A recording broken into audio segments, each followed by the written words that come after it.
누군가에게 화를 쏟아내고 돌아선 밤, 이상하게 마음이 더 무거웠던 적 있으신가요? 안녕하세요. 오후의 보리수입니다. 오늘은 그 화라는 마음을 함께 들여다보려 합니다.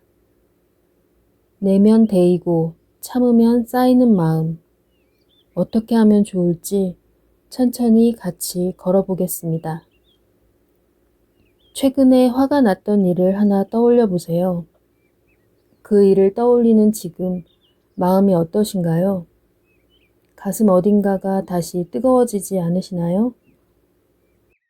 여기에 화의 묘한 점이 하나 숨어 있습니다. 그 일은 이미 지나갔습니다. 상대는 어쩌면 까맣게 잊었을지도 모릅니다. 그런데 그 화를 지금 다시 데우고 있는 사람은 다름 아닌 나 자신입니다. 부처님께서는 화를 뜨거운 숯에 비유하셨습니다. 누군가에게 던지려고 뜨거운 숯을 손에 쥐는 순간 숯이 날아가기도 전에 먼저 데이는 것은 내 손바닥입니다. 화도 그렇습니다. 상대를 향해 화를 내는 동안 내 심장이 먼저 뛰고 내 잠이 먼저 달아나고 내 하루가 먼저 어두워집니다. 그런데 화에는 우리가 잘 이야기하지 않는 다른 길도 있습니다. 바로 참는 것입니다. 참는 게 어른스러운 거라고 오랫동안 그렇게 여겨온 분들이 많습니다. 어른 앞에서 참고, 자식 앞에서 참고, 먹고 사느라 참고. 그런데 눌러놓은 화는 사라지지 않습니다. 갈 곳을 잃은 화는 슬그머니 몸으로 갑니다. 가슴이 답답하고 뒷목이 뻣뻣하고 이유 없이 한숨이 나오는 것. 오죽하면 화병이라는 말이 우리말에만 있다고 하죠. 그러니 화는 참 어려운 숙제입니다. 터뜨리면 관계가 데이고 누르면 내 몸이 데입니다. 터뜨리는 것도 답이 아니고 참는 것도 답이 아니라면 도대체 어떻게 해야 할까요? 여기서 잠시 걸음을 멈추고 생각해 보세요. 나는 화가 날 때 터뜨리는 쪽인가요? 누르는 쪽인가요? 그리고 그 방식이 지금까지 내 마음을 지켜주었나요? 부처님께서는 화를 없애라고 말씀하지 않으셨습니다. 화가 일어나는 것은 배고픔이나 졸음처럼 자연스러운 일입니다. 문제는 화가 일어나는 것이 아니라 화가 일어난 다음입니다. 화가 일어났을 때 그 화를 그대로 따라가느냐 아니면 잠시 바라보느냐, 지혜는 바로 이 갈림길에 있다고 합니다. 그런데 화를 가만히 바라보면 이상한 것이 하나 보입니다. 화는 혼자 오지 않는다는 겁니다. 화의 바로 아래에는 거의 언제나 다른 마음이 숨어 있습니다. 자식에게 버럭 화를 냈는데 돌아서서 가만히 들여다보면 그 아래에 있던 건 화가 아니라 서운함일 때가 있습니다. 내 마음을 이렇게 모르나 하는 서운함. 배우자에게 모질게 쏘아붙였을 때 그 아래에 있던 건 나를 무시하나 하는 아픔이기도 합니다.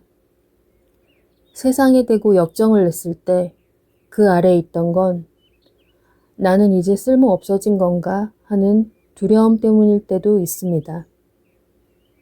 화는 말하자면 마음의 문을 두드리는 신호입니다. 여기 닫힌 곳이 있어요. 여기 알아주었으면 하는 마음이 있어요. 그 신호를 읽어주면 화는 나를 알려주는 안내자가 됩니다. 그 신호를 무시하면 화는 나를 태우는 불이 됩니다. 여기서 잠시 걸음을 멈추고 생각해 보세요. 최근에 냈던 화 하나를 떠올려 보시고 그 아래에 무엇이 있었는지 가만히 들여다보시면 좋겠습니다.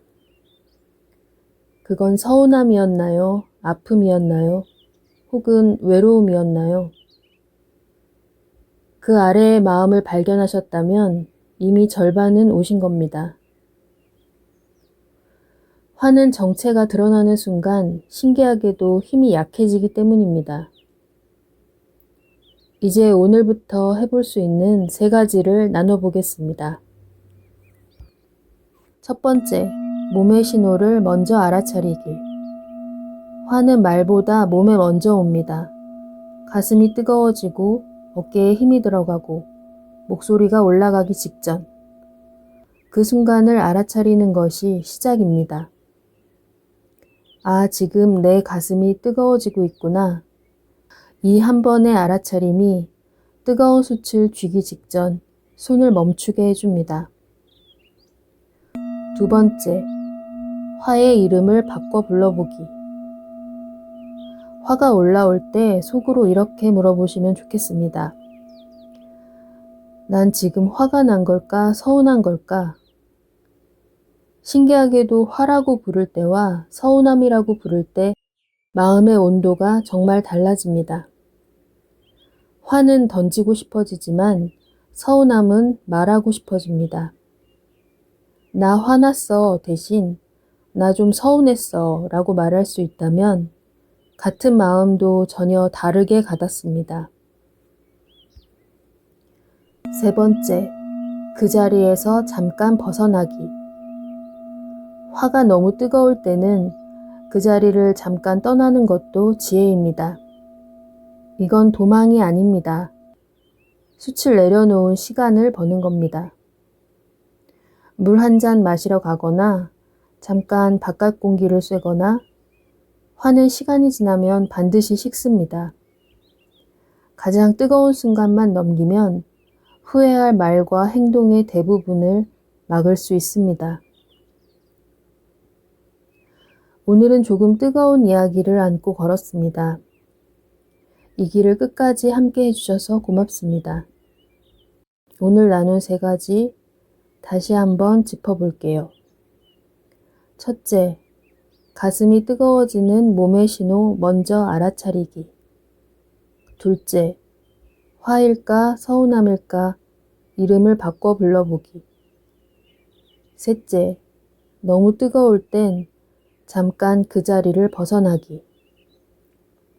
마지막으로 이 말씀을 드리려고 합니다. 화가 많다는 것은 나쁜 사람이라는 뜻이 아닙니다. 그만큼 마음에 쌓인 것이 많고 알아주길 오래 기다려온 마음이 있다는 뜻입니다. 오래 참아내느라 애쓰신 그 마음, 오늘부터는 조금씩 알아봐 주시면 좋겠습니다. 오후의 보리수였습니다. 오늘 이야기가 마음에 닿으셨다면 구독과 좋아요로 인연을 이어주시면 고맙겠습니다. 댓글에 남겨주시는 마음은 꼭 읽고 답글 드리겠습니다. 다음 주에도 같은 시간 이 길에서 뵙겠습니다.